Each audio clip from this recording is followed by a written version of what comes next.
रूसी राष्ट्रपति Vladimir Putin ने नेटो की नाक रगड़वाने के लिए अब तक बहुत से तरीके निकाले हैं। अब पुतिन ने ज़ेलेंस्की के सामने भी ऐसे ही हालात पैदा कर दिए कि यूक्रेन घुटने के बल बैठने माफी मांगने लगे। लेकिन ज़ेलेंस्की को फिर से एक ऐसी मदद मिली जिससे वो युद्ध को जुलाई तक जारी रख पाएंगे। अब सवाल यह है कि फिर अगस्त के महीने में आखिर क्या कुछ खौफनाक, खतरनाक होने वाला है।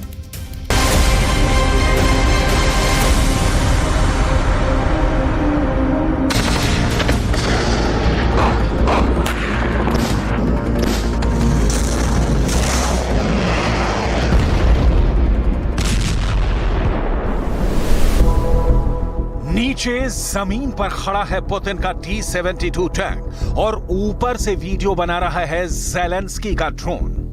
ज़ेलेंस्की का ड्रोन इस टैंक के ऊपर एक शटलकॉक ग्रेनेड गिराता है और फिर देखिए क्या होता है।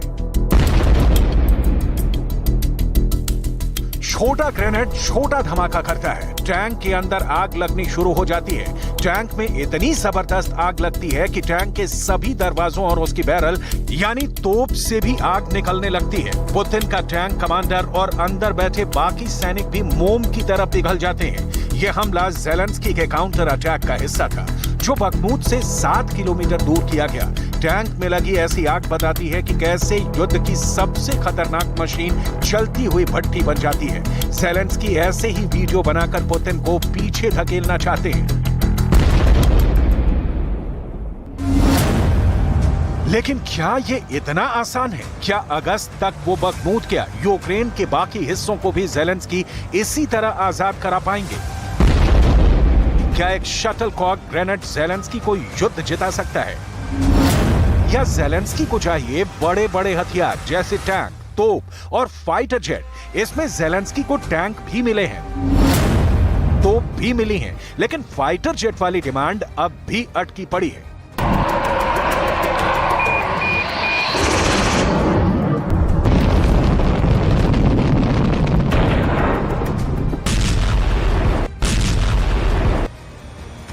ऐसे हाल में लिथुआनिया में हुई नेटो की बैठक के बाद ज़ेलेंस्की के लिए एक छोटी सी लेकिन एक अहम मदद मिल सकती है।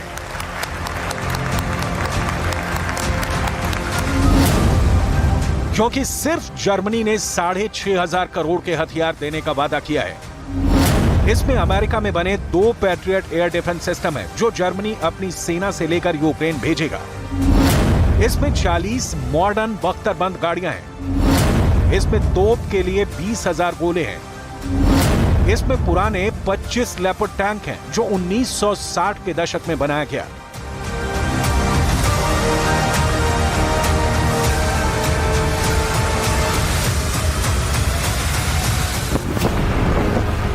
यानी यूक्रेन को कबाड़ के हथियार दिए जा रहे हैं जो पुराने हैं, जिनको जर्मनी खुद भी हटाना चाहता है। ऐसे में जर्मनी से मिले इस गिफ्ट को लेकर क्या ज़ेलेंस्की को खुश होना चाहिए? क्या ये छोटी सी राहत उनको काउंटर अटैक में मदद करेगी? ज़ेलेंस्की शायद नहीं जानते कि 20,000 गोले तो उनकी फौज 4 दिन या ज्यादा से ज्यादा 1 हफ्ते में दाग कर खत्म कर देगी। ऐसे में ज़ेलेंस्की उसके बाद क्या करेंगे? ज़ेलेंस्की युद्ध जीतने वाली जो गारंटी बार बार देते हैं वो कितनी खोखली है, ये पुतिन बहुत अच्छी तरह से जानते हैं। पुतिन ने ज़ेलेंस्की को मिलने वाली मदद में कटौती का सीधा रिश्ता क्लस्टर बम से निकाला है।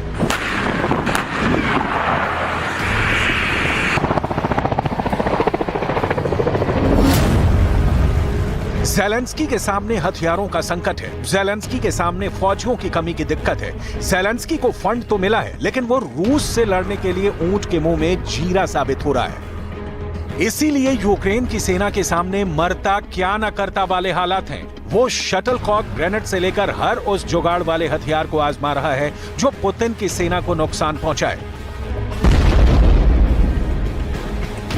ये अनमैन्ड ग्राउंड व्हीकल ड्रोन भी ज़ेलेंस्की की सेना का हिस्सा बनने जा रहा है। इससे ज़ेलेंस्की की आर्मी रूस की बख्तरबंद गाड़ियों और टैंकों को तबाह करना चाहती है। ये जमीन पर चलने वाला ड्रोन लैंड माइन से लैस किया जाता है और फिर खामोशी से दुश्मन के इलाके में घुसपैठ करता है। रिमोट कंट्रोल से चलने वाला ये ड्रोन 22 वर्ष के येवन ने तैयार किया है और अब इसे युद्ध के क्षेत्र में तैनात करने की बात की जा रही है।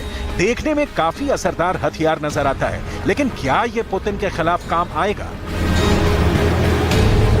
Навіть якщо вони виявлять його, то попасти в нього з автомату буде доволі складно.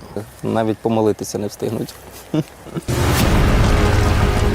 ये हथियार कारगर जरूर कहा जा रहा है, ये सस्ता भी है और एक सुरक्षित दूरी से इसे दुश्मन की बख्तरबंद गाड़ियों के नीचे पहुंचाकर उन्हें बड़े धमाके से खत्म किया जा सकता है।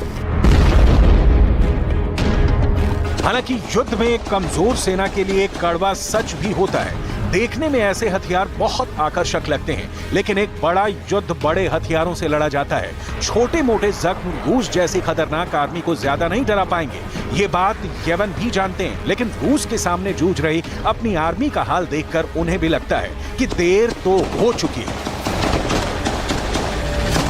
Скажу так, якби ще на початку війни, повномасштабної вже, так у нас були такі дрони, ну, їх би зустрічали на кожній дорозі. З кожної такої посадки виїжджали по ці дрони і просто колону розносили. सीरिया से लेकर आर्मेनिया और अजरबैजान के युद्ध में ऐसे कई हथियारों ने बड़ी भूमिका निभाई है। शटलकॉक ग्रेनेड तो आईएसआईएस के आतंकवादियों की खोज थी, जो उन्होंने कुर्द लड़ाकों और सीरिया की फौज को मारने में कई बार इस्तेमाल किया। इसके बाद अजरबैजान के ड्रोन वाले युद्ध ने आर्मेनिया की कमर तोड़ दी थी। ठीक वैसे ही जैसे ईरान के शाहिद ड्रोन का इस्तेमाल करके पुतिन ने कीव, खार्किव और बाकी बड़े शहरों पर मौत बरसाई है। इन सबके बीच एक बात तो तय है कि यूक्रेन में धमाकों के बीच ज़ेलेंस्की पर नोटों की बारिश हो रही है। ज़ेलेंस्की को लिफ्ट कराने की तैयारी हो रही है। ज़ेलेंस्की से हर बार वादा किया जाता है कि पुतिन की फौज से लड़ने के लिए उन्हें नई पावर मिलने वाली है। ऐसे में सवाल है कि क्या यूक्रेन का युद्ध अब 2023 के आखिर तक चलेगा और क्या 2024 में भी रूस के साथ जंग जारी रहेगी? ये सवाल इसलिए क्योंकि रूस के हमलों का सामना करते हुए भी अब ज़ेलेंस्की के दोनों हाथों में लड्डू हैं। पुतिन के रास्ते में बैरिकेड लगाने के लिए नेटो ज़ेलेंस्की को लगातार पावरफुल बनाता जा रहा है। हालांकि पुतिन के जवाबी अटैक के बाद ज़ेलेंस्की के पास नए हथियारों की डिमांड के अलावा कोई रास्ता नहीं बचता। ज़ेलेंस्की को अमेरिका से क्या क्या मिला, उसकी एक छोटी सी लिस्ट देख लीजिए। 2023 में अब तक अमेरिका ने यूक्रेन को $5 बिलियन यानी करीब 40,000 करोड़ की मदद दे दी है। 2022 में अमेरिका ने यूक्रेन को 50,000 करोड़ की मदद दी थी। अमेरिका की फंडिंग से ज़ेलेंस्की पर नोटों की बारिश हो रही है। ये पूरी दुनिया देख रही है और पुतिन तो इससे बहुत ज्यादा गुस्से में है। देखा जाए तो अमेरिका ने इस युद्ध की आग में अब तक पेट्रोल डालने का काम ही किया है, जिससे यूक्रेन का युद्ध लगातार भड़का है। साफ नजर आ रहा है कि ये युद्ध और लंबा खिंचेगा। यूक्रेन में और तबाही होगी, लाशों के नए पहाड़ बनेंगे।